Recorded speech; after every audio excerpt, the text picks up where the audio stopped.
Welcome to the Megyn Kelly Show, your home for open, honest, and provocative conversations.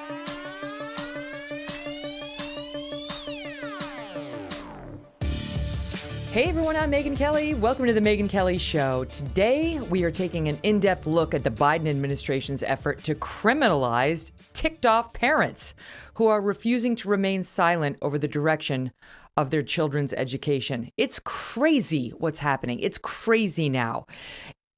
I'll get into all of it, but from the endless masking, the forced vaccinations, gender-focused curriculum, critical race theory, and trying to teach everything through a prism of race, parents nationwide have had enough. Today, I will be speaking with three women who are leading movements to fight back against this nonsense. And keep this in mind as you listen to or watch the show today. All of these women describe themselves, either now or up until recently, as lifelong Democrats. First up, we've got Maud Maron. She's a mom of four and a lifelong liberal who started speaking out after her public school started eliminating merit-based admissions. It ended with her losing her job in a crazy public accusation of racism by lawyers within the Legal Aid Society that she was working for. Maud, so good to have you here. Thank you for being here. Hi, Megyn. It's great to be here. So let's just start with the most recent thing, and then we'll backtrack into what happened with legal aid, which is insane. As a lawyer myself, I can, what was written about you was so defamatory and awful.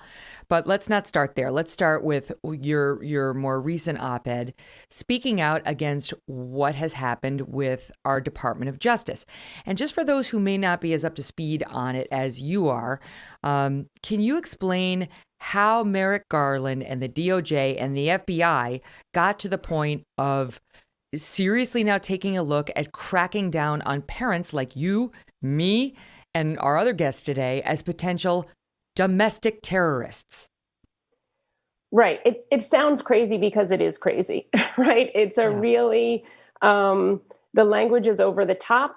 And the language comes from a letter written by the National School Board Association, an organization I had never heard of, despite being elected to the school board where I live in New York City and Manhattan, and having served on that board for 4 years. The National School Board Association wrote this letter to President Biden, but I guess it wound up on Merrick Garland's desk, saying that they were documenting what they saw as criminal activity of parents at school board meetings. And they explicitly asked that the federal government intervene by looking at parents as domestic terrorists, their language, not mine. And they explicitly asked the FBI to use, among other things, the PATRIOT Act to deal with what they saw as the problem of parents at school boards. Mm-hmm. And what they're upset about is a disturbing spike in alleged harassment, intimidation, and threats of violence against board members. But no evidence of that has been provided. And so we went back and we actually pulled the letter. We looked at the 26 individual examples of people allegedly harassing, intimidating, or somehow criminally threatening school board members. And the evidence that they provide, Maud, shows nothing of the kind. There's maybe one or two where you're like, oh, well, that was bad behavior. But for the most part, I read these examples. I'm like, I'm very proud of these parents. I'm inspired by these parents who went out to their school boards and stood up to them. Okay, yes, some obscenities were yelled. That's not illegal. They were carrying "Let Them Breathe" signs at certain. A small disruptive group forced their way inside of the district office. They were politely asked to leave but refused. The horror. One school board may now limit public input after some meetings got, quote, disorderly. And one man was cited as having the nerve to ask if all the board members had their high school diplomas.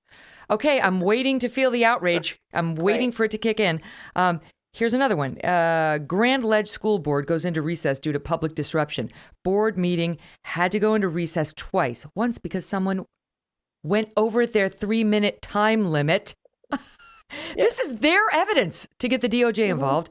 A second time was after public comment when two board members were speaking to one another and the audience kept interrupting.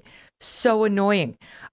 One time, another place, they had to kick out a resident who refused to wear a mask. The horror.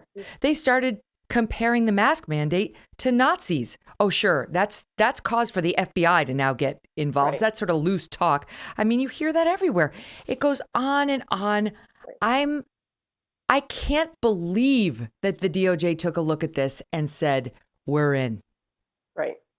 Look, and just to make clear, Megyn, like there are behaviors that are inappropriate that people shouldn't do. Inappropriate is not even a bar or the threshold for state law enforcement to get involved, right? We could all agree that we want people to be respectful or not. Mm-hmm. Like sometimes protest isn't always respectful, but Weren't we just told that during the George Floyd protests? Well, yes, there's that. But what I wanted to say is, even if any of the behavior alleged was criminal, we have laws, we have law enforcement, we have state courts that are responsible for and do a very good job of enforcing the laws. I've worked in state court as a public defender, representing people accused of crimes for years. So the looping in the federal government is really peculiar because it's not how it works. If someone in New York State, disorderly conduct is a violation, it's not a crime. You can go to jail for up to 15 days for disorderly conduct. In other states, it actually is a misdemeanor. But regardless, if someone behaved in a disorderly way such that you thought you should call the cops, and they can come and make the determination as to whether or not they should make an arrest. That's not what's happening at our school boards overwhelmingly throughout our country. And if it does happen, call the police. That looping in the federal government is about something else. It's about silencing parents, and it's really, really troubling. Mm-hmm. There's a reason there's that expression. Well, I'm not going to make a federal case out of it because that's an elevation. That's an elevation. And normally the DOJ would absolutely laugh at this kind of a thing. And the fact that they're taking it on makes me wonder how it was orchestrated in the first place. Did the DOJ request a letter like this, right? Were they just the innocent recipients, or did they orchestrate the Biden administration, the whole thing? I was struck by the fact that it took 2 business days for the highest law enforcement person in our country, Merrick Garland, to respond to the National School Board Association as if he was just sitting around waiting for incoming from the NSBA. Yes. I mean, that's a really fast turnaround. So I'm suspicious about it. I don't have any evidence that the DOJ was anticipating it or was involved in it. But look, we know that in May, when the CDC told us we could take our masks off, Randy Weingarten, who's the head of the teachers union, didn't much like that. And then that advice got peddled back. So we know that our government officials can be influenced by pressure from groups that want them to say different things than they're saying. Mm-hmm. Meanwhile, you and I both know as attorneys, it's not unlawful to even say mildly threatening things. I mean, in order to get to the only kind of speech that really is unlawful, and we went through this with the second Trump impeachment, incitement, I-N-C-I-T-E, meant, is it has to be immediate. It has to be obvious that it's about to cause immediate harm to somebody. You cannot prosecute somebody, which is what they're asking for, and the DOJ is threatening here, for saying, I'll get you if you keep that mask mandate in place, or this is bullshit, and I know where you live. Even if they pass something that's whatever controversial, that's not unlawful. It's unpleasant. It's not nice, and I understand it could make some people feel uncomfortable. But the DOJ has no jurisdiction here. 100%. And I'll tell you, I was at a rally yesterday in New York City. They're trying to get rid of the gifted and talented program. Or Bill de Blasio has announced that he's getting rid of the gifted and talented program in New York City. And a lot of parents are unhappy about it. And we were on the steps of the Tweed Courthouse, which is where the Department of Education is located in New York City, protesting, yelling, holding up signs, making a case, arguing the facts about why we should have more gifted and talented programs and not be eliminating them. That's part of being a good parent. It's part of being a good advocate. It's part of, it's a basic American right to get out there and yell and protest and make demands on your public officials. Mm-hmm. And honestly, with all but a couple of exceptions, that's all that's alleged in this document. It's not, in no way is it the stuff we saw the media defending during George Floyd, destruction of property and burning buildings and even shootings. It's like, no, I won't put my mask on. Okay. The contrast is very illustrative, right? We saw the local law enforcement choose to not even prosecute looting and clear illegality in our streets last summer. And now we have the federal government coming in because parents are pissed off about what's happening in their schools and talking about it at school board meetings. Mm-hmm. The contrast is pretty overwhelming.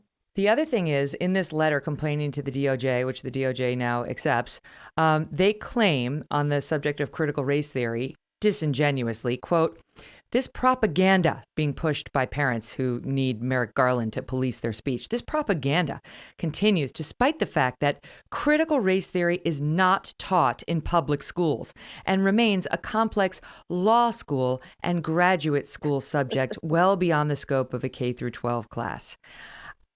This is so infuriating. This is like, I feel like guys like Chris Rufo came up with a term, critical race theory. I mean, it had existed, but they sort of co-opted it to just be the bucket into which all of the crazy race peddling that's going on in our schools would get thrown. Because there's not a good short form way of referring to it, or there wasn't before that. Right. So it doesn't necessarily have to be the capital C, capital R, capital T race theory taught in law schools in order for it to be the problematic racist messaging that we parents are complaining about. This is such a dodge, right? It's like, this is such a dishonest way to raise the argument. They know very well what they're teaching in K through 12, and it's all race. Race is the prism through which virtually everything gets taught now. Well, the people who know what's being taught in school are the parents. We've had it in our homes through Zoom, and we see it in what our kids are reading, and we see what's going on. Look, critical race theory is a theory. It's not math, right? And it's a theory that says you look at our society, at our institutions, at our laws through the lens of race. There's nothing wrong with that. It's a legitimate analysis that you can come up with. But what happens is that everybody who is a proponent of this theory winds up coming up with the conclusion that America is irredeemably racist. I look at some of the same facts they look up and come up with a different conclusion. Having that conversation about whether or not we teach those conclusions to our kids, it's a legitimate conversation. And somewhat incredibly, Megyn, I think, and this is why you see with this response to the Merrick Garland letter, is the fact that parents on the right and the left, Democrats and Republicans, parents all over are in agreement that they should be able to go to their school board and talk about these issues. People who agree and disagree with me have been showing up at school boards to talk about these issues. So wherever you may be a proponent of CRT, but you should still be able to come to a school board and talk about it, as should the people who, I would be inclined to agree with, who think that it's deeply problematic and should not be in our schools. Mm-hmm. I feel like I want to say to these folks, okay, I don't know what you're calling it, but why was the diversity group at my old school demanding mandated reading for faculty that said in every classroom where white children learn, there is a future killer cop? I don't give a damn what you call that. I don't know. You don't have to put it under critical. Stop teaching that. Stop saying that. Stop filling the heads of the teachers who have access to my children with that racist nonsense. So they can pick whatever label they want. What they want to do instead is say that nothing controversial is being taught, and that anybody who wants to go protest at their school board meeting otherwise is a criminal, is a terrorist. Maud, we watched a woman on this program last week, I think it was, or when Carol Markowitz was on, railing in Virginia about, it was truly disgusting stuff about pedophilia in a school book in the library. I saw that. And it was very graphic. This is not like, oh, my virgin years. It's deeply disturbing stuff celebrating child abuse. Child sexual rape. And she got up there. She was mad. The mom was mad. As she had every right to be. Yes. And this is a woman who could be treated as a domestic terrorist under this new approach because she was mad. She was yelling. She wouldn't stop when they tried to cut her mic.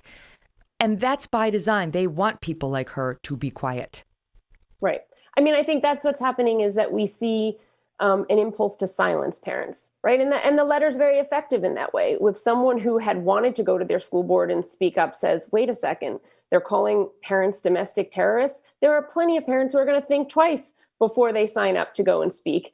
And that's a deep problem. It's the chilling of speech. And we are Americans who have a First Amendment that we value, or many of us value. I used to think most of us or all of us value, but there's been a strange question mark put on our First Amendment values by some folks who are prioritizing their sort of love of some of these theories over the free speech rights of people who disagree with them. Right.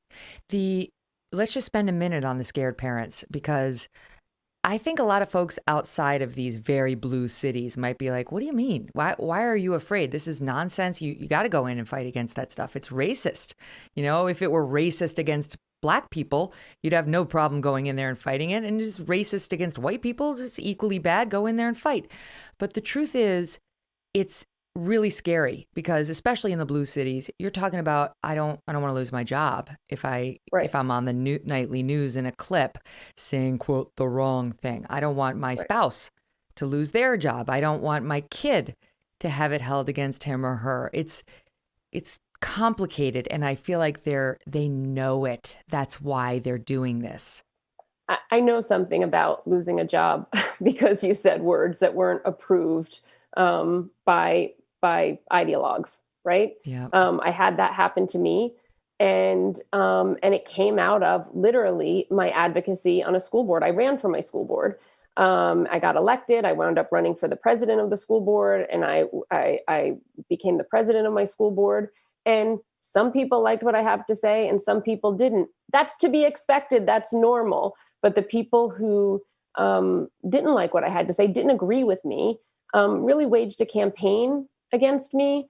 And that wound up also going to my workplace, where the people in my workplace put out public letters and got the, my bosses basically to sign on to these public letters saying that because of what I believed and because of what I wrote and because I'm white, I couldn't do my job. It's insane. I mean, what happened to you is so deeply disturbing. And I do think you were used as a canary in the coal mine, in a way. Like, this is what can happen. Proceed at your own risk. Right. And it's working, right? As some parents have found the nerve, even in a city like New York, to stand up and protest. But I know some of the bravest and best behind the scenes who are fighting these battles who still don't want to go public because they do have real skin in the game. They really could lose jobs and career opportunities and so on. More with Maud after this. You will not believe the story of how she actually lost that job. Plus, we'll talk about the parent now who was so viral in that one video is getting arrested. This one dad at this school board meeting, and they painted him as a villain. Now the story comes out about why he was actually there and the school board trying to cover up allegedly what happened to his daughter. Welcome back, Maud. So I just want to start with this because it made so much news, and it's a great case of, be careful what the media tells you when it comes to these issues, and be careful what this group writing to Merrick Garland tells you too. Loudoun County, Virginia, is this sort of Tony suburb outside of in Virginia, and not far from Alexandria. And this father went viral in a video. His name is Scott Smith. He's 48 years old. He's a plumber from Virginia, and he was arrested on June 22nd in this video. For our listeners, you can watch it later on youtube.com/Megyn Kelly, but you can see the police really pulling this. He's balder, a little balding, I should say, and they're pulling him down to the ground. You almost certainly have seen it because the media played it everywhere, condemning sort of the chaos at these school board meetings, suggesting this is indicative of what's happening nationwide and how we need to tamp down on these out-of-control parents. Well, now, Maud, it comes out that, thanks to the Daily Wire breaking the story, this guy was upset. This parent was upset because he says there was a boy who wore a skirt. He says he doesn't believe the boy was actually transgender. He says he believes that the boy was bisexual, his word, that he went into the girls' bathroom and that he used the skirt to get in there, and that he raped this man's daughter, teenage daughter. The boy was arrested and is facing felony charges now, charges of forced sodomy. And the father found out. He went down to the school, was irate, read them the riot act. They called the police on the dad for making a scene. So he shows up at the school board meeting, which is debating this very issue of who should be allowed to use the other sex bathroom. And he got mad because the superintendent of the school, Scott Ziegler, said this school has never had any form of incident inside of a bathroom involving a transgendered child. Quote, "To my knowledge, we don't have any record of assaults occurring in our restrooms." Now, this had just happened. I mean, it wasn't ancient history. And so Mr. Smith was very angry, showed up. Somebody got in his face, an activist, left-wing activist, asked him why he was there. He told him, my daughter was raped. The activist, according to Mr. Smith, said, "I don't believe you." And that's when he called her the B word. The cops came over and the scuffle ensued. There was more to the story. And by the way, that boy, according to Mr. Smith, was and Daily Wire, was transferred to another school where he then committed another felony on another child. The school just moved him and didn't alert the parent body that this kid was in the school. Very disturbing, all of it. The point here is that parents' rights come last. Students' rights come absolute dead last. And then the desire to bend over backwards to take care of anybody who's in one of these prized protective classes, not girls. We're in a protected class. Women are in a protected class. But, a person of color, although it has to be a particular color, Asians don't count. People of Indian heritage don't count. It has to be Black Americans, right? Maybe Hispanic, as long as they're not voting for Trump. Right? You got to figure out where the lines are. They're the ones who are prized and are untouchable. Right. Here's the thing. I read that article. It's horrifying. Your child's safety is absolutely the most important thing. If you don't have that, there's really not much left to talk about what's going on inside your kids' schools if they can't be safe. But to put it in context, Megyn, that is about the rarest of rare event. Usually we don't have parents coming to school boards to talk about physical assaults on their kids. Although I will say in New York City, there's a robust conversation right now about whether or not we should have school safety agents in our schools. And I've had a lot of parents come to school boards and say, why are the politicians who work in offices where you have to pass through magnetometers and pass through security checks saying that our schools should not have those same safeguards, right? So there's a real legitimate conversation to have about that. I happen to think we should keep our school safety agents in our schools. But that story, which is truly horrifying, and of course that father should have been given enormous leeway to explain his position and the reasons behind his positions, but instead he was arrested. That father, should have been treated very, very differently. But I think that the vast majority of what parents are showing up to speak about at school boards is so much different. They're talking about the kinds of classes that kids are being taught. There is a conversation about critical race theory and about access to bathrooms, but there are so many more mundane topics that parents want to talk about, and the whole range of topics from what should we have organic food in lunch or to how do we keep our girls safe in a bathroom? That whole range of topic has to be on the table and people have to be able to discuss it. And bizarrely, I think the vast majority of Americans, of parents at school boards, come out in the same place in a lot of these important issues. I agree with you. We're living in this incredibly polarized time where, we're being pushed to the sides and creating these battles. But there are, I think, and I know you referenced my situation at work.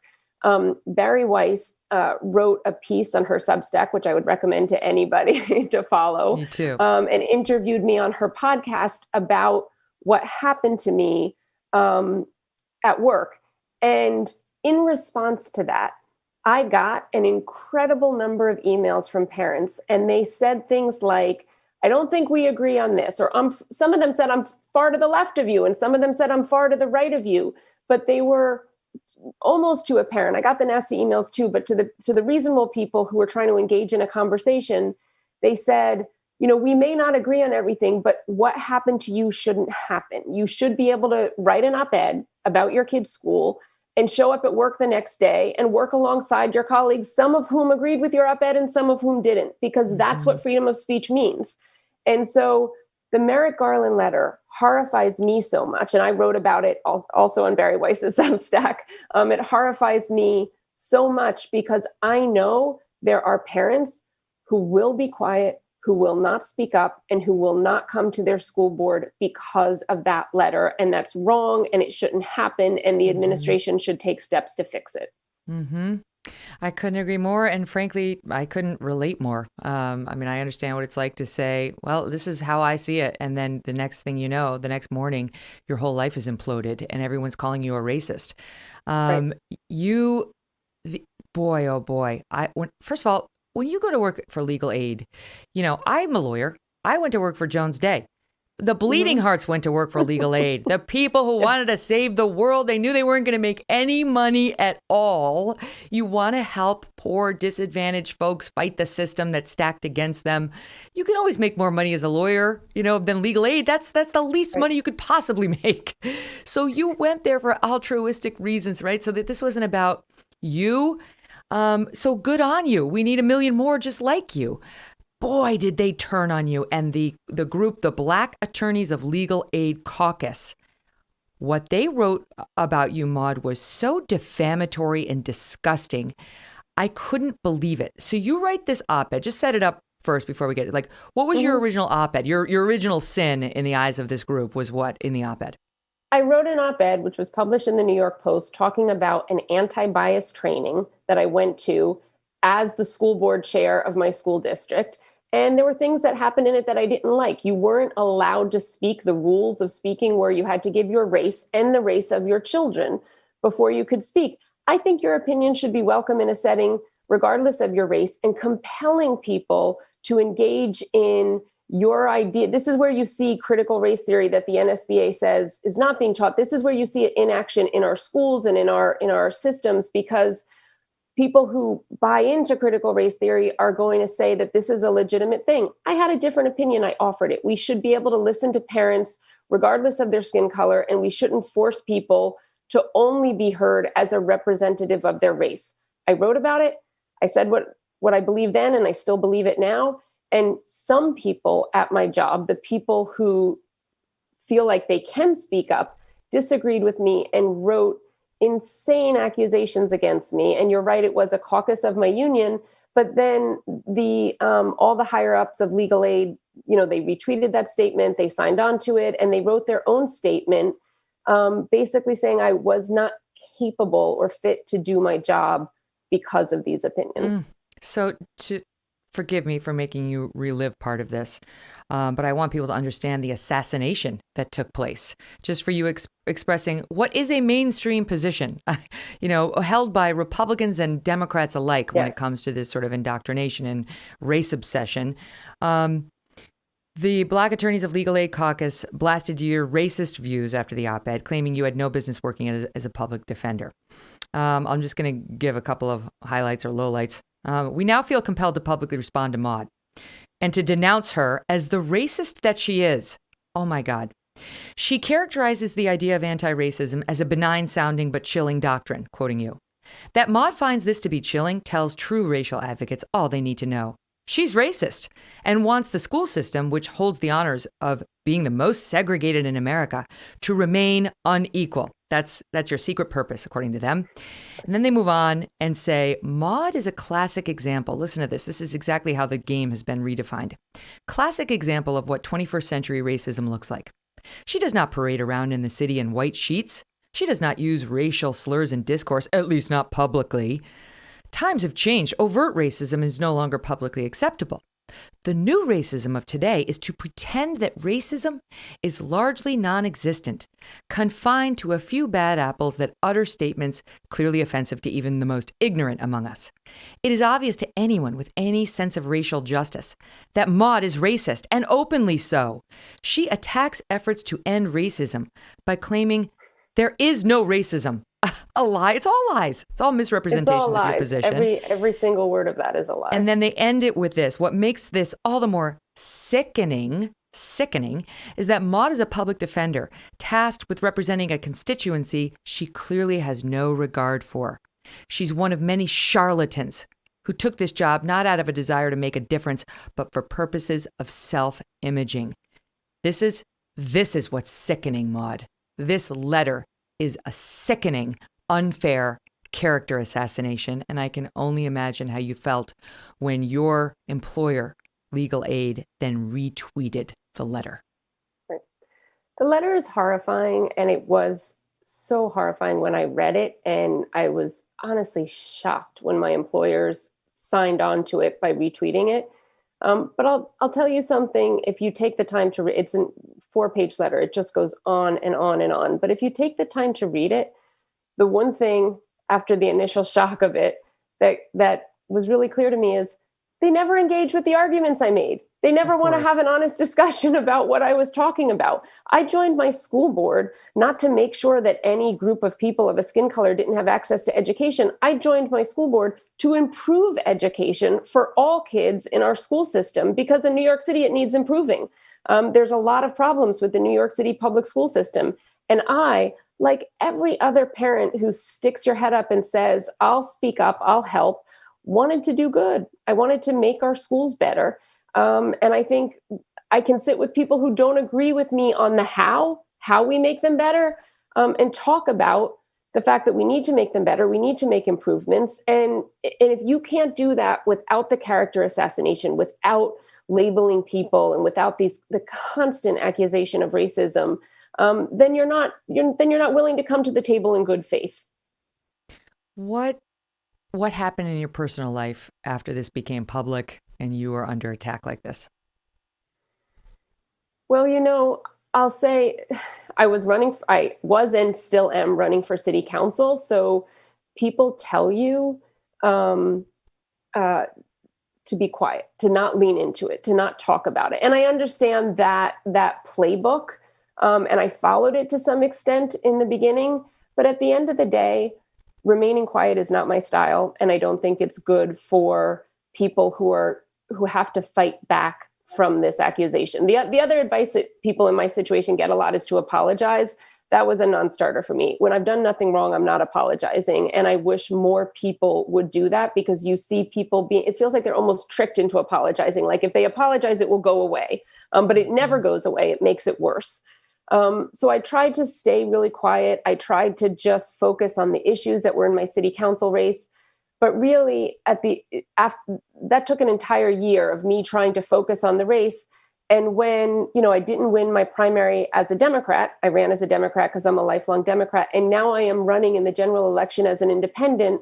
And I decided during this independent run that I was just going to speak my truth, and that I was going to say what I believed and say it clearly, and, have a conversation with anyone who wants to have a respectful conversation with me. You can agree with me or disagree with me, and I can talk to you. And that's when Barry Weiss interviewed me, and that's when my piece came out. And honestly, Megyn, it's so much better not to remain quiet. It's so much better to speak up, to say your truth, and you will find people, right? Mm-hmm. My community of people. Abigail Schreier said to me when I spoke with her that the great surprise for her of this past year in her life is the community of the canceled. And it spoke to me so deeply, because I thought, yes, I tried being quiet for a year. I tried doing the, don't lean into their accusations, just talk about the issues.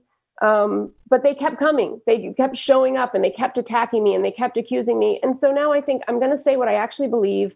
I'm going to say that parents should, if you think critical race theory or if you think gender ideology doesn't belong in your kid's school, show up, say why, and be prepared to talk about it in a thoughtful way. I am, and I'll have that conversation with anybody. Mm-hmm. Now, how are you paying the bills now? I realize you weren't getting paid a lot at Legal Aid, but a salary's a salary. My plan was, and I thought it was a great plan, is I would run for city council. And if I won, great. And if I lost, I would go back to a job that I love and a job that I'm good at. So that's now off the table. The election is 3 weeks away. So I'll have to figure that out 3 weeks from now. How do you feel about your chances? How's it looking? Do you know? Do they poll these races? They do not. We are not big enough and fancy enough to get polling in local city council races. I talk to so many people that agree with me, which is not a poll and it's not statistically significant, but I hear from people all the time who care about the things I care about. So I'm hopeful. Can you just expand before we wrap it up on de Blasio getting rid of the gifted and talented programs? I mean, what I read is that he did that because he doesn't think that there's enough, quote, diversity in those schools. There's something like 8 or 6% Black, let's say like 8% Hispanic, 6% Black, or the reverse. And what I read is that he thinks there's too many Asians. It's almost 50% Asian, the rest white, and he doesn't like that. And so they got to go. So he's getting rid of them. The reality is it's mostly we got here on the gifted and talented in particular through mismanagement, but only about 2,500 seats were available to kids who tested into the gifted and talented program in New York every year. But the ideological through line of this decision has been consistent throughout, which is to get rid of programs that show you that there's a racial disparity in the outcomes of how kids are doing, instead of focusing on how we lift up all kids. There are gifted kids and talented kids, or kids who could benefit from that kind of program in every district in the city. And the thing that should have been happening in the last 8 years is opening up programs in districts that have been deprived of those programs, implementing things like universal screening so that we can find the kids who belong in those programs and raise the level, the academic bar in New York City, so that our kids can reach their highest potential, because our kids are going to go out in the world and compete with kids from other countries and other states who aren't getting rid of the best programs and the most accelerated advanced programs in their schools. So why are we cheating New York City public schools out of those opportunities? You tell me, because I lived in New York for a very long time. There are some unbelievable charter schools that are predominantly, if not all, Black, that are amazing, right, where these kids are just killing it. They're so excited to learn, and they're getting great grades, they're getting great SAT scores. He doesn't like that either. It's like he's so disingenuous. If you really want to help Black kids get ahead in a program that's challenging, is going to take them next level, you don't need to cancel the gifted and talented program. Allow for more school choice. Right. At this point, I happen to agree. That's something that I probably would have thought about differently a few years ago. But at this point, I'm so deeply frustrated with what they're doing in the schools, that school choice, not just for Black families of any color, want to have a choice to send their kids to a school where academics are focused on. I certainly want that for my kids. And I think there are parents of every color, every socioeconomic group, who want a school that is going to focus on academic excellence. Wow. Well, what's the date of the race of the actual November vote? 2nd. November 2nd. All right. We're going to be watching it, Maud, and we are definitely going to be rooting for you. Thank you so much for being here. Thanks so much, Megyn. It was a pleasure to speak with you. Likewise. Up next, the fearless mother leading a group dedicated to unmasking our children. You're going to love this.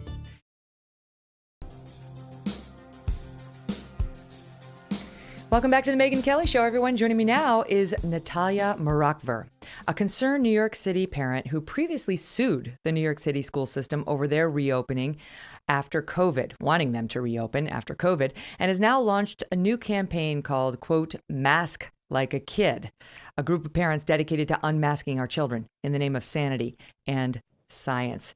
Natalya, thank you so much for being here. Thanks so much for having me, Megyn. So what led you to get active on this? How many kids do you have, and what did you start seeing? I have 2 kids, a 7-year-old and an 11-year-old. And quite honestly, I think all of us were willing to trade, masking for open schools last fall, as in fall of 2020. And we're willing to put up with it pretty much the entire year because we so desperately wanted schools to be open and to be safe. And we weren't sure what the risks and trade-offs were. But as it became clearer and clearer that masking was really just a performative action for, neurotic adults to feel more comfortable, it started to feel onerous. And And the kids, quite honestly, are really fatigued of it too. So, over the summer, I had been talking to many parents across the country, and it seemed that we had all arrived at the same place at the same time, and really were looking for off ramps, which thus far we have not been able to get from our government or our local officials. This is one of the maddening things. There's no off ramp. There's no limitation. There are no criteria for when the masks are going to come off. As you know, I was in New York City. Now I'm in Connecticut. The governor here just extended the mask mandate for children without saying when or why it's going to come off until February. But even February, that's going to get extended. And so there's no goal line. We have no idea what we're shooting for. Hospitalization ratio to population. What is it? No one will tell us. Yeah, that's really frustrating. I mean, I had no idea that he had extended it to February. It seemed like Connecticut was trying to be more conservative and science-based, but it seems that that's not happening. And, I heard your conversation with Scott Gottlieb a little while ago, and you were right. Why are we allowing local, municipalities to make restrictions on our kids, freedoms based on, feelings and not science? Isn't that what we have scientific regulatory agencies for and a federal government for? I mean, it just doesn't feel like a cohesive country anymore. We actually have a bit of that from my interview of the former FDA Commissioner Scott Gottlieb last week. It's on YouTube if you want to check it out, but here's a snippet of he and I on masks. But the masks are not effective, and there aren't studies proving that they are. The CDC's own study, deal with that, 90,000 students in the Atlanta school district, prove that they do not have any effect. Why isn't that valid? Why isn't the CDC relying on its own study to allow us to unmask our children? Yeah, my policy prescription would be that in the setting of a very contagious variant that we don't know how hard or easy it's going to be to control in a school setting, where the imperative is to keep kids in the classroom and also keep them safe. We should go into the school year adopting all the reasonable measures that we can take and peel them away as we see how successful Masking has negative effects. Masking has negative effects on children. That's been proven as well. This is not a harmless measure, and it's not helping. So why wouldn't we be honest about the CDC's own information? Well, that's where we're going to agree to disagree. Florida took that approach. They didn't have any mitigation in place in a lot of those school districts, and we saw the virus become epidemic in the schools. Now, it coursed its way through. What schools did it become epidemic in? Amongst children? In school spread? That's not true. And it wasn't true. We went back and checked after the show. It's not true. So, I mean, you've got even people like Gottlieb, who I would say of the officials who are sort of talking heads on TV, he's a little bit more reasonable, but he's pro-vax mandate, pro-mask mandate, although he will criticize the CDC and the government bodies for not handling this right. But even he, is out there sort of, yes, no, but mask mandates, you have to do everything reasonable, everything possible. No, the CDC's own study said this one doesn't work, and it's hurting the children, and they won't listen. They won't listen. They don't care.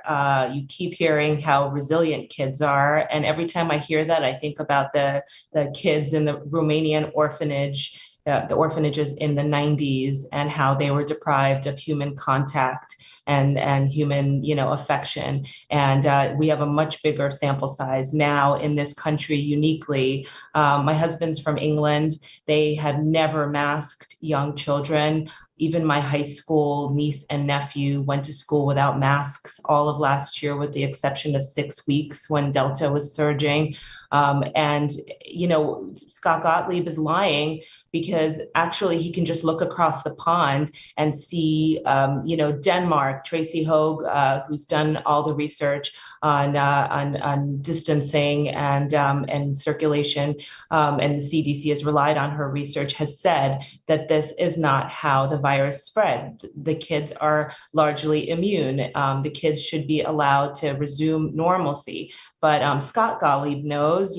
Randy Weingarten had a panel a couple of weeks ago with two scientists who literally had no evidence to support their feelings that masks worked, in the presence of scientists who showed research and said, look, there is no evidence that they work and they come at a great cost.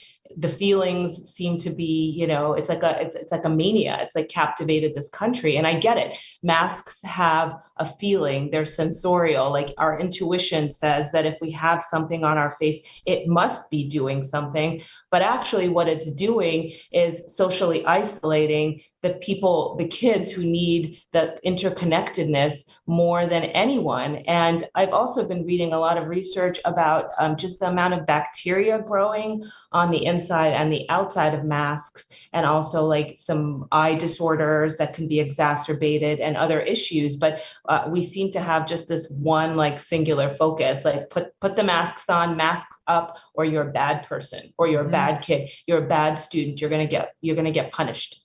He tried to tell me that there have been many studies supporting the effectiveness of masks in school, and I got in his face and said, absolutely not. No, not one. If you look at the David Zweig article in New York Magazine, which I referred him to, he took a hard look at it. He came on this show a couple weeks ago and said he went to the CDC and the American Academy of Pediatrics, who are behind the student-issued mask mandate, and said, give me your evidence or the underlying data upon which you've based your recommendation. The American Academy of Pediatrics did not respond to multiple requests by him. I mean, this isn't some Sean Hannity or Tucker Carlson calling up and asking. This is David Zweig of New York Magazine. They totally blew him off. CDC press office said, oh, well, we recommend schools do universal masking since kids can't vaccinate under 12. And then they sent links to unrelated materials. So he went on his own, David Zweig, and tried to find every single study out there. And what he found was that the underlying data in the studies did not support the conclusions, that in any study that found masks might be effective, there was increased ventilation, there was social distancing, there was nothing to prove it was the masks that did anything, and there was never a comparison group that didn't require student masking. So, and this is the error that was made by Duke University, which is the study everybody cites. They won't acknowledge it, Natalya. It's infuriating, and they do it now not with respect to the masks, but with respect to the vaccines. Two, it drives me nuts. You and I are sitting here having a conversation.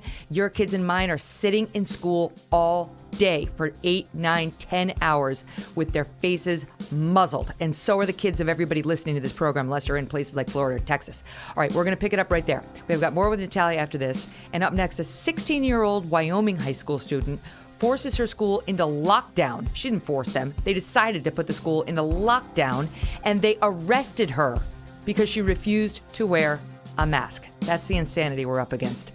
Stay with us. Much, much more. Oh, we're going to get into the legality of all this, too, because there was a good ruling very recently.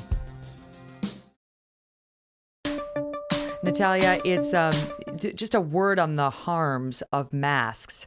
There's no question that kids process information, people process information by looking at another person's face. And they say that until about age 14, children are still developing their facial recognition skills.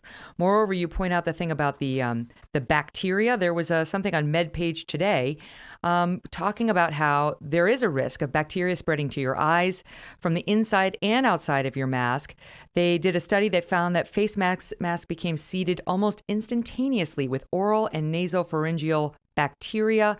It can be dispersed upward toward the eye unless you tape your mask flat to your face. They found bacterial growth on the inside of 97% of the mask they looked at, and 90% of the outside. 97 inside, 90 outside. Not to mention the mental health issues, none of which counts for anything with these people. You can't get through. I mean, so I know you're in this group, you're in another group with a pal of mine who I absolutely love, who's fighting for sanity too. What's the plan, right? Like, I'm out here talking about it. Parents are showing up at the school board meetings. Now they're being threatened with being treated as domestic terrorists. So what are the plans being kicked around? I think This is really a good time. I think that there is a groundswell at this point where parents really are starting to question what the mitigations that have been implemented in especially schools are, and what is absolutely essential, because now it's become a long haul, and they're seeing kids who really are suffering, and there's no end in sight. So we have realized as a group of parents across the country that our biggest disability has been that we're fragmented. We don't have a union. There's no one place where we can go and really just connect and try to implement best practices for kids that really don't vary from California to New York. Kids are kids. They need to be able to breathe. They need to be able to move. They need to be able to be largely unrestricted and feel like school is a place they want to go to rather than a place where they're confined in. So we've started, just talking. We talk with parents in California, in Oregon, Minnesota, Pennsylvania, all over the country, and really try to implement an awareness campaign. Mm-hmm. Obviously, we don't have the power to unmask our children, and that's so frustrating to so many of us, but we can challenge adults to mask like children. And I think that that's harder than most adults imagine. These children have to put on those masks often at 7:30, 8 o'clock in the morning. Many of them in New York City, especially, they don't get breaks. It's explicitly written into the DOE guidelines. No mask breaks. Don't take it off outside. No recess. No gym breaks. So you're, kicking a ball around, sweating in a mask, suffocating, but nobody can really see that. And nobody cares. I mean, that's an incredible message to send to our kids too. But we're trying to raise awareness that this is how kids actually mask. And we're going to have a Mask Like a Kid Day, which is going to challenge politicians. Our governor, Hochul, who always appears on camera unmasked and, communicating with, the masses unmasked, because she obviously knows how much easier it is to communicate and establish connections unmasked. I'd like to see her mask. I'd like to see reporters mask. I'd like to see, people who are just walking around on the street mask like kids. So 8 a.m. to, 3 o'clock in the afternoon, a 20-minute break for lunch, but a mask the rest of the day. And by the way, you can't just access water anytime you want to, just because your mouth is dry. For instance, in New York City, in some schools, I know that kids are forced to leave the classroom, stand 3 feet apart at designated times just to get a sip of water. That's what masking like a kid means. And I don't think any adult is experiencing that and that kind of loss of agency. It's a great point. My 8-year-old just told me yesterday that if he wants to get a drink of water at school, they make him you can pull down the mask to take the sip, and then before you've even swallowed, you have to have the mask back over your nose. They're putting into these kids, they're treating these kids like they've got some hideous communicable disease that any breath caught out into the open could be lethal for one of their. It's not true. And I resent them scaring my 8-year-old when my husband and I have done such a good job of not doing that, right? It's like we're fighting against the schools on this, not with them. On the subject of sort of civil disobedience, 16-year-old girl, Wyoming, decides not to wear the mask to school. She gets suspended for 2 days. She does it twice more. She's trying to make a point. I don't want to wear the mask. So that's 6 days. If she gets to 10 days, she's expelled. She goes into the school, I guess, on the third time or after the third time. She wasn't supposed to be on school property. She goes into the administration office, I gather. And they throw the school into lockdown. She didn't have a gun. She wasn't making threats. She didn't, there wasn't some domestic terror threat. And she got arrested. Here's some video of it. Please let me into class. I can't unless you're gonna wear a mask, kiddo. So you're taking away my right to go to school? Well, I need you to wear a mask because that's what we got to do right now. You've been suspended. They've asked you to leave. Sounds like you're refusing to. All right. So as law enforcement, I am now respectfully requesting that you leave the premises because you've been suspended. Are you willing to do that? No.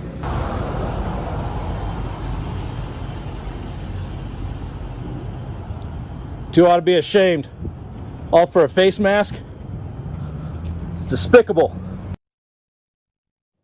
They put her in handcuffs. She was in handcuffs. I mean, I don't even know what to do. It's like she tried civil disobedience. She's trying to make a point. I realized she wasn't doing what she was ordered to do by law enforcement. And this is what we're up against, because you don't want your kid to disobey authority, right? They're taking advantage of our kids' respect for authority. Well, and the other dangerous part here is that, guess what? Kids are smart. They figured this out. I've heard of lots of conversations amongst middle schoolers and even elementary schoolers who are like, wait a second, we're in school here obeying these artificial distancing guidelines and wearing masks. But then after school, we hang out normally, no mask, hanging out at each other's houses because that's what humans do.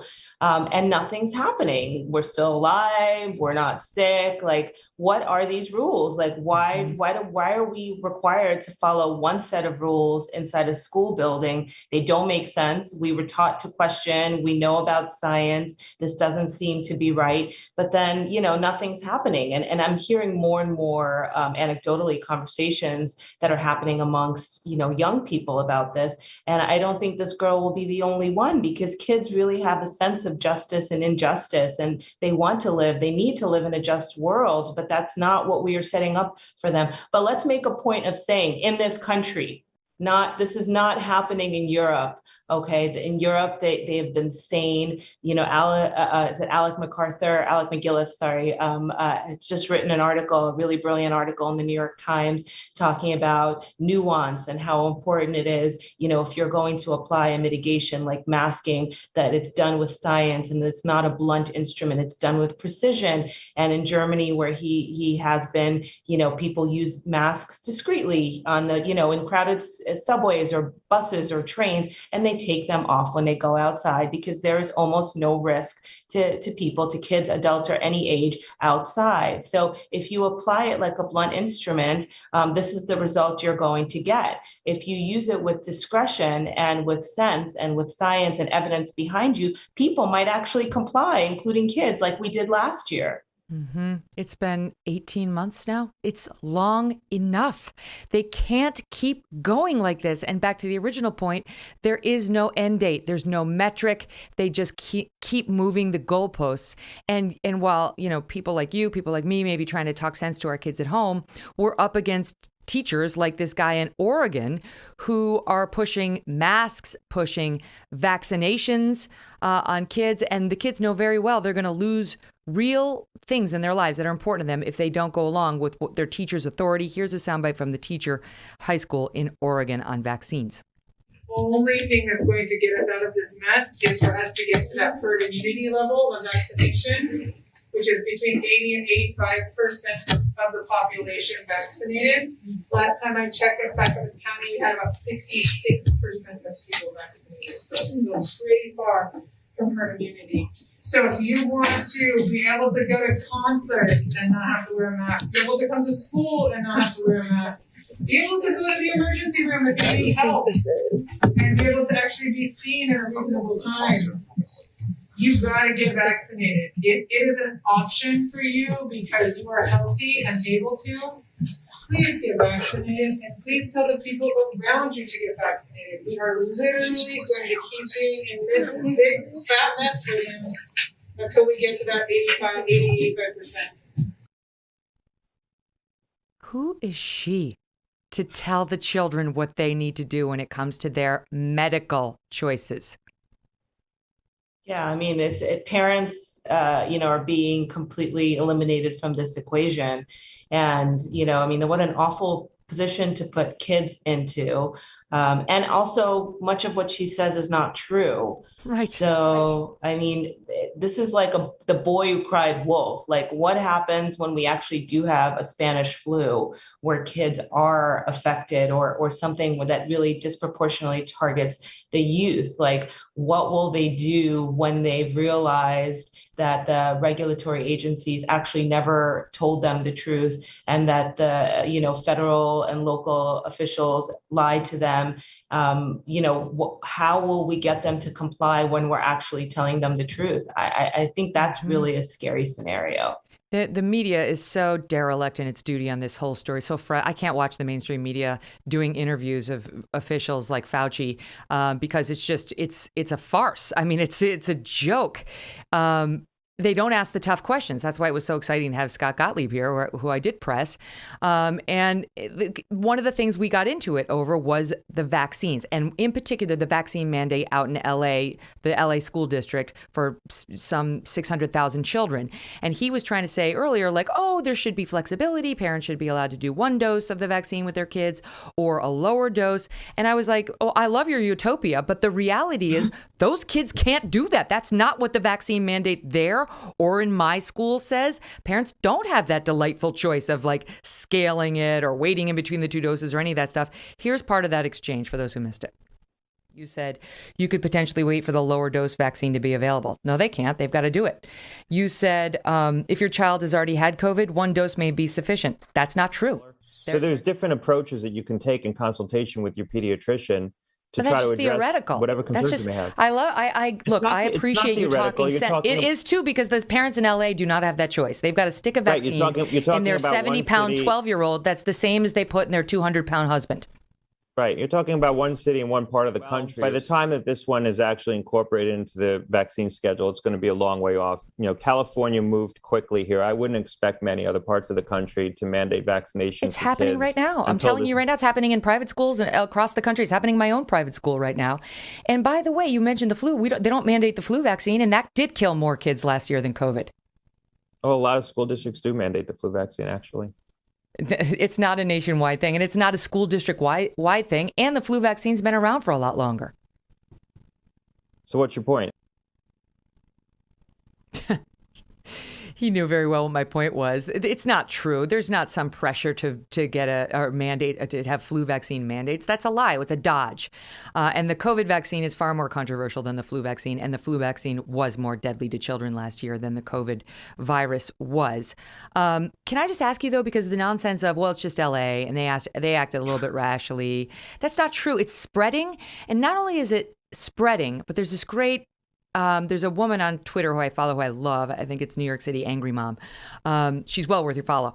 And she was pointing out in response to that segment, you know what? You try to bring your kid into a museum in New York City right now without a vaccine if he's 12 or older. Good luck. Try to bring him into a restaurant, right? We all know that there's a restaurant vaccine passport in New York. Good luck. Try to bring him into any public facility. Try to take my friend taking her kid to basketball practice. He was told by the coach, you can't play unless you've been vaccinated, because he's 13. And you have to wear a mask while you play the basketball. I mean, this same friend was at a party recently, was told by the host that when she went inside the apartment to use the bathroom, she had to put her mask on by herself to go inside. People have lost their bloody minds. And our kids are either going to have to revolt like the girl we saw at that school and get arrested and put in handcuffs, or deal with it. That's why I and you, and obviously New York City Angry Mom, feel so angry. Well, also an important point to make, Scott Gottlieb is completely either pretending he doesn't realize or is ignorant of this, but public school athletics is essentially shut down this year because any contact sports that kids play, and by the way, this is how inner city kids get scholarships.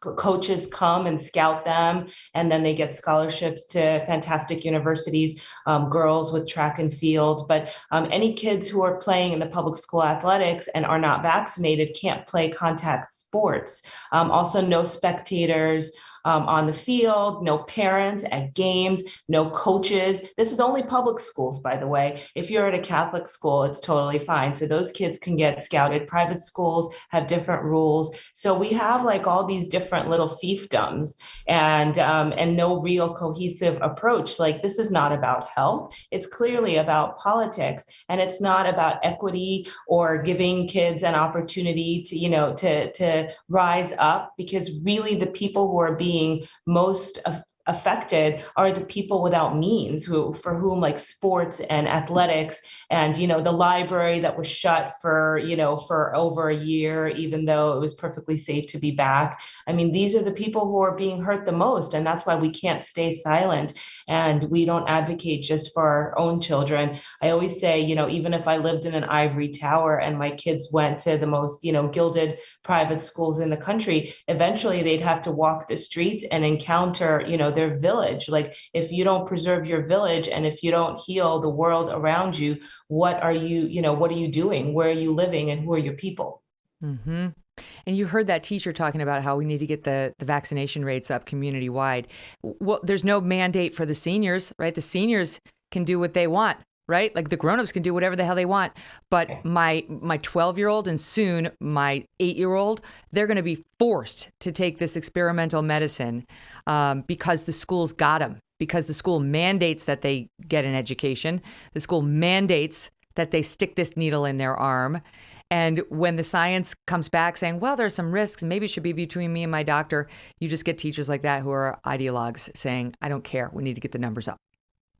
And again, this is this country. Again, in Europe, they are not rushing to vaccinate children because Europe does something, it practices an approach called the precautionary principle. You test something rigorously before you unleash it on the population. You don't use your population as your guinea pigs and then say, oh, sorry, that actually did hurt them, oops, made a mistake. The precautionary principle is important. And it's something that this country just completely doesn't follow. But our kids are the ones who are going to pay the price. So. And they're paying it right now. I give them credit. I don't think I could do it. I don't think I could wear the mask as often as my kids do. I don't know what the solution is. I'm so upset about it. I feel so powerless. And I know people say, homeschool them, to pull them. I can't, and I don't want that. I want reason in the school system. I want them to be with it's like you substitute in new bads for the old ones. If I pull my kids, now I have to find some teacher. What if I don't like the teacher? What if, all 3 children at home, but how many teachers do I have to hire? I want them to have the socialization. Being at home via Zoom isn't good either. It's just, what we want is life to go back to normal. The virus, the number of cases, they are going down. And even when they were high, it wasn't the children, thank God, that were the problem. Natalya, thank you for doing everything that possible to fight back against this nonsense, and rock on. Thank you so much for being so brave and asking really tough questions that other people should be asking too. Oh, I appreciate it. It's my pleasure. Up next, we're going to be joined by an attorney to talk about how the legal fight is going against these mask and vaccine mandates. They were losing these cases. And now there was just a very good decision saying you can't force everybody to get the vaccines. And I'll tell you why right after this break. Welcome back to the Megyn Kelly Show. Joining me now is Jenin Younes. Jenin serves as litigation counsel for the new Civil Liberties Alliance and is a contributor at the American Institute for Economic Research. She, too, is a lifelong Democrat fighting back now against mask and vaccine mandates, in particular in the courts. Welcome, Jenin. Thank you so much for having me, Megyn.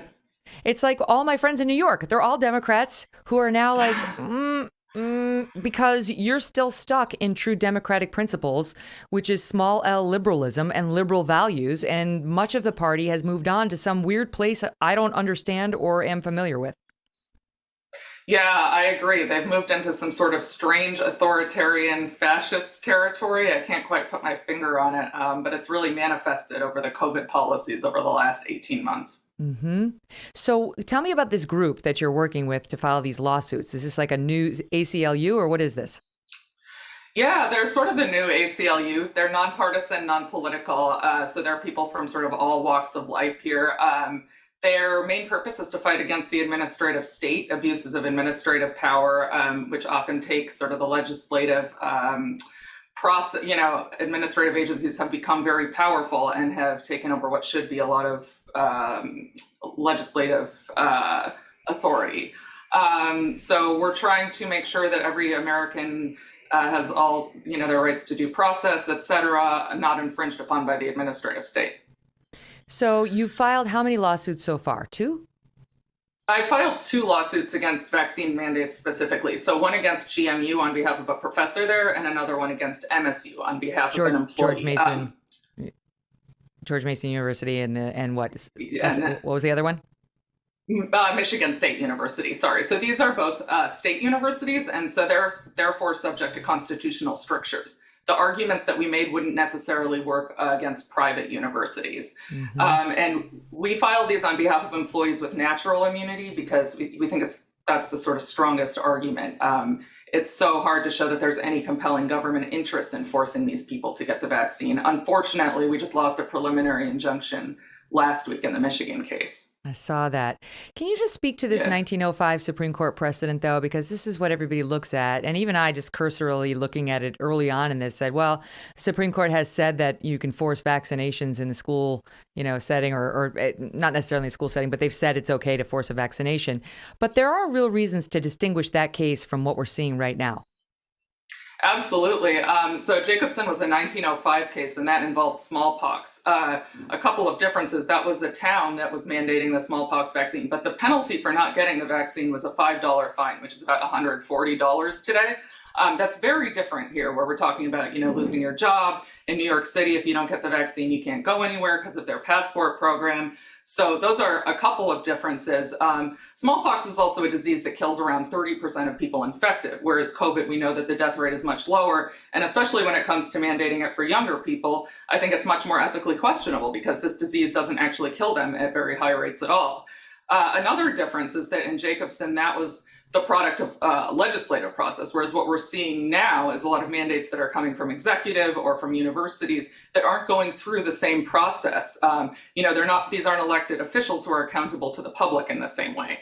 And a final difference with Jacobson that we pointed out is that Jacobson didn't involve people with natural immunity. So in fact, a lot of school vaccine mandates exempt children who've had the disease in question. If you've had measles, you can usually just show a certificate of recovery or antibody test, whereas these mandates don't provide for such exemptions. Right, because they refuse to acknowledge natural immunity as a source of immunity. And this is yet another thing I got into with Scott Gottlieb, because his own vaccine, he's on the board of Pfizer now, former FDA commissioner. And there was a study published in The Lancet, this so-called respected journal of medicine. It was funded by Pfizer, his organization, and it concluded that 6 months after your second jab of the Pfizer vaccine, you only have 47% effectiveness when it comes to fighting off the virus. 47%. Right. I'd love to compare somebody 6 months after the second dose of Pfizer to somebody who 2 months ago had a bad case of COVID. Right. I mean, we know that natural immunity is long-lasting and durable. There's a study from Israel of 700,000 individuals that show, it lasts, as far as we know, it seems to last as long as we've had COVID. It could last for years. There's been a real denigration of the science here and an unwillingness to recognize natural immunity. And everything that, I've had the defense say in my cases about about natural immunity, you can say about the vaccines. They say, we don't know how long natural immunity lasts. We don't know how long immunity from the vaccines lasts. And in fact, everything that we know about the vaccines was actually based on comparing it to natural immunity. So they look at the antibodies from natural immunity. There's simply no reason to disregard what is a scientific fact and has been recognized as one for centuries. That Israel study showed natural immunity is 27 times more protective than the vaccinated immunity. This is what Dr. Fauci was asked about, to Sanjay Gupta's credit, by Gupta, who's a doctor, about a month ago on CNN. And here is how Fauci answered. Listen. And just real quickly, there was a study that came out of Israel about natural immunity. And basically the headline was that natural immunity provides a lot of protection, even better than the vaccines alone. What are people to make of that? So as we talk about vaccine mandates, I get calls all the time. People say, I've already had COVID, I'm protected, and now the study says maybe even more protected than the vaccine alone. Should they also get the vaccine? How do you make the case to them? That's a really good point, Sanjay. I don't have a really firm answer for you on that. And he goes on from there. It doesn't contradict his, I don't know. I mean, I don't know whether he doesn't know or whether he knows and he just doesn't want to say. But either way, it doesn't support requiring vaccines of people who have natural immunity. No, it doesn't. It's a very strange phenomenon, and I can't understand what's going on. I think there's something having to do with administrative ease. Like, oh, it's just easier to tell everybody to go out and get the vaccine and show their cards. But this is disregarding the fact that actually people with natural immunity have higher risk of adverse effects. And that especially seems to be the case with young men, actually. A lot of the incidents of myocarditis that we've seen with the Pfizer and Moderna appear to be in young men who've had COVID. So disregarding this is really harming people. And I'm worried about when they start mandating it for kids, now that the EUA approval is coming for the Pfizer for 5 to 11, that more children will be harmed by these mandates. What's the story with your judge who denied your preliminary injunction? Why do you think that happened?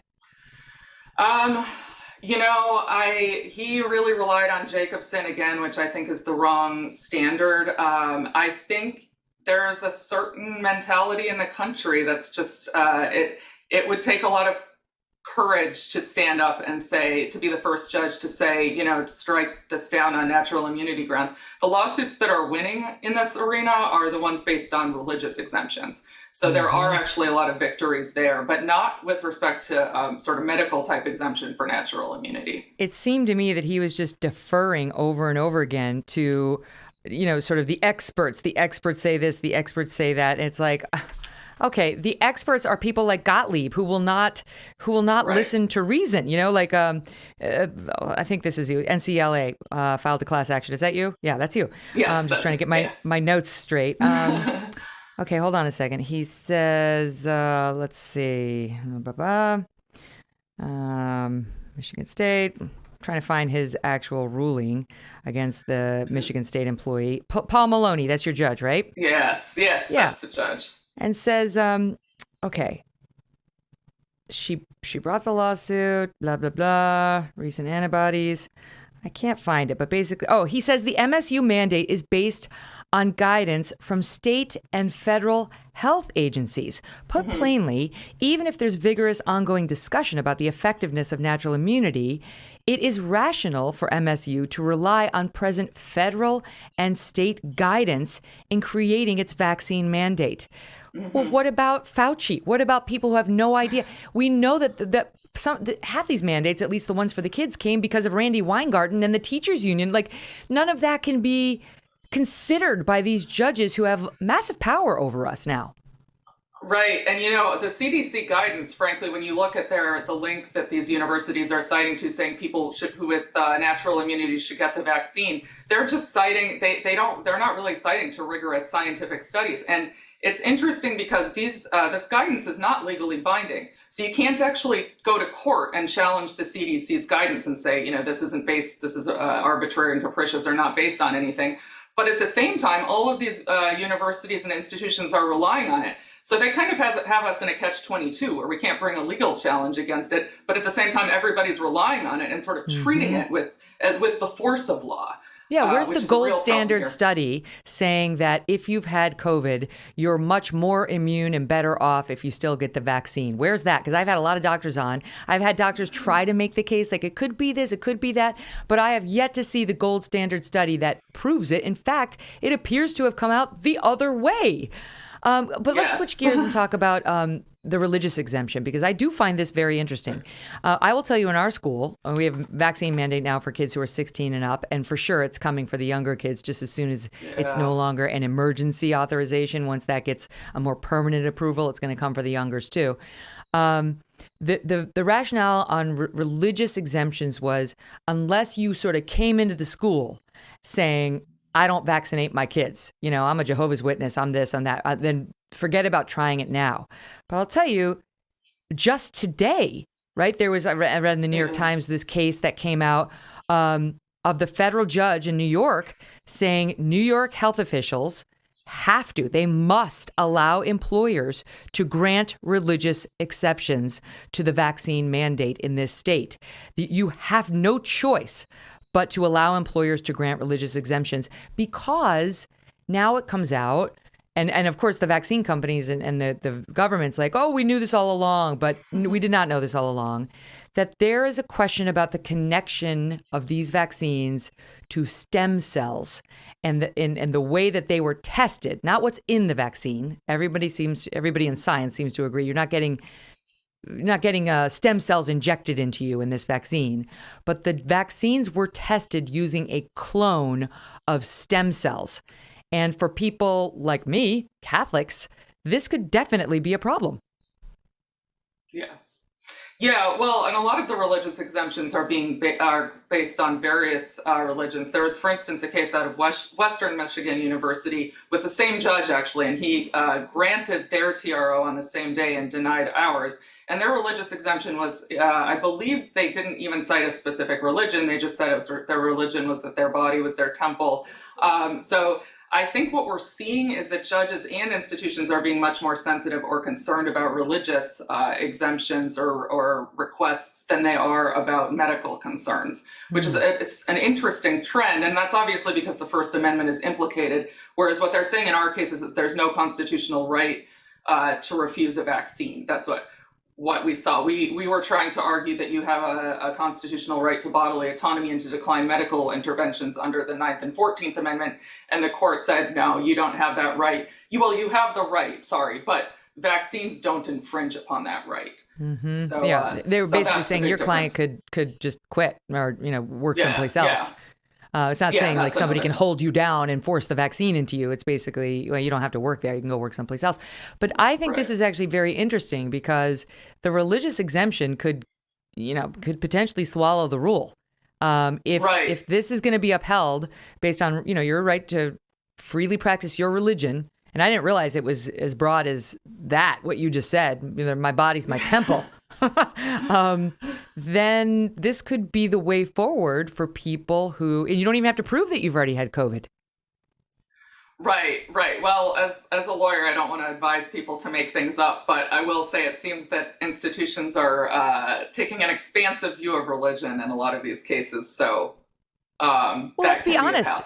The government's making its stuff up too. Yeah, I mean, they're making up that you absolutely have to have a vaccine if you've had a strong case of COVID versus somebody who had the Pfizer vaccine 8 months ago. That is made up, right? So it's like, I can understand how people would say, I'm a Wiccan, and Wiccans don't believe, whatever it is, in using vaccines. Another really interesting fact is that a lot of these universities, both George Mason University and Michigan State University, accept vaccines like the Sputnik and the Sinovac vaccine from Russia and China, respectively, which have about 50% efficacy rates. So if they're so concerned about immunity, that really doesn't explain a policy that allows these vaccines, unless, what they want is the foreign students' money. Right. Well, I was thinking about it with respect to my kids because I don't want them to get expelled. But if I have to put a vaccine in one of them, and I do worry about the myocarditis, given a family history of heart disease in my family, can I take them over to England and just get them the lower microgram one dose and have them considered vaccinated? The reality is here in America, the answer to that right now is no. But if an exchange student comes over with that vaccine, he can have at it. Great. Welcome to America. Right. That's very strange. Right. So what do you think now? Is there any other way? So like people who are working for employers who have these vaccine mandates right now, what would you advise them to do? Right. If they really have strong objections to taking this. Well, as I said, it seems like the religious exemptions are the ones that are getting granted. So that's probably the approach that's going to succeed the most. Employers don't seem to be, and the courts don't seem to be responding to the natural immunity argument, even though I think it's very strong. And I think people should, there is a constitutional right to decline a vaccine, especially, for a disease that has a fairly low death rate, especially among certain demographics. I think it's immoral and unethical to be mandating it for people who don't really face a risk from the disease itself. But unfortunately, the courts and most institutions don't seem to be agreeing with me right now. So I do have some hope about there's the federal mandate, and I think it's illegal. It's clearly illegal, and I think there will be challenges to that, and I believe that they will be successful for that reason. Well, because there was another case out of the Sixth Circuit, which is higher up than the district federal court that happened in here in New York, which came down allowing the religious exemption too as a basis to avoid compliance with Western Michigan University's vaccination requirement, right? That's a higher court. It's better to have the Sixth Circuit than a federal district court. So that's at least two. Right. That's the same one. That was the same judge that issued that granted their TRO the same day as he denied ours, and theirs was appealed by the other side up to the Sixth Circuit, and that's where that decision comes from. Okay, so they lost. So that's two significant cases. Here's the question I have for you, though: a judge ruling that New York health officials must allow employers to grant religious exemptions is not the same as saying all employers must grant religious exemptions. So is it up to a private employer to decide whether they want to grant a religious exemption? That's an excellent question. Private employers have a lot more latitude when they're acting, alone. I think when private employers, for instance, the Biden vaccine mandate requires private employers with over 100 employees to mandate the vaccine. Now, I think there you have the government using a private company to essentially accomplish what the government can't do, because Biden knows he can't mandate vaccines for all Americans. He's trying to get the government to do that work for him. So there, I think you have a very strong legal challenge, and the private company, at the very least, would have to grant religious exemptions. I actually think you can argue that whole mandate is unconstitutional. But when private companies are acting alone, that's a harder issue. I do think you might have a First Amendment challenge in certain circumstances, though. And the same should be applied to schools, right? I mean, if you've got an objection, a religious exemption, then your kid should be able to assert that same right. That should be your parental right. Public school, I think for sure. Private school is in the same category as what we just talked about. The private company, it gets harder. But I would like to see a legal challenge on that. Maybe I will hire you to file such a legal challenge for me in our school. It's like you don't want to sue your school, but you want them to be reasonable. So give me your prediction on how this shakes out. 6 months from now, how do you think the law will look?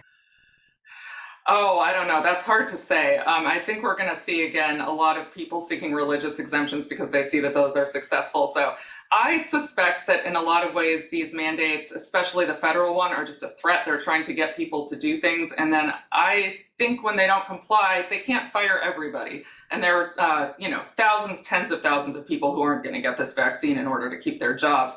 So I think there's going to be some unrest for a while. As we saw with Southwest Airlines, for instance, there was a boycott. I think there's going to be a lot of strife. And then I think at some point there's going to have to be a recognition that, you just can't force this on millions of Americans who don't want it. I'm not exactly sure how it's going to play out. From what I understand, as of within 24 hours ago, Biden hasn't actually issued that mandate. He said he was going to, and he rattled the saber, but he hasn't actually done it. Just saying he was going to do it, I think, gave all these employers an excuse to say, well, we have no choice, and blame it on him. But it's worth following to see whether he actually does it and whether your employer is obeying his threat as opposed to his actual enforceable order. Jenin, so good to meet you. Thank you so much for the good fight. Thank you. Thank you so much. Thanks to all of our guests and our listeners. Tomorrow, Bridget Fedesi and Dave Rubin. Go ahead and check out youtube.com/Megyn Kelly to watch the show, and we'll talk tomorrow.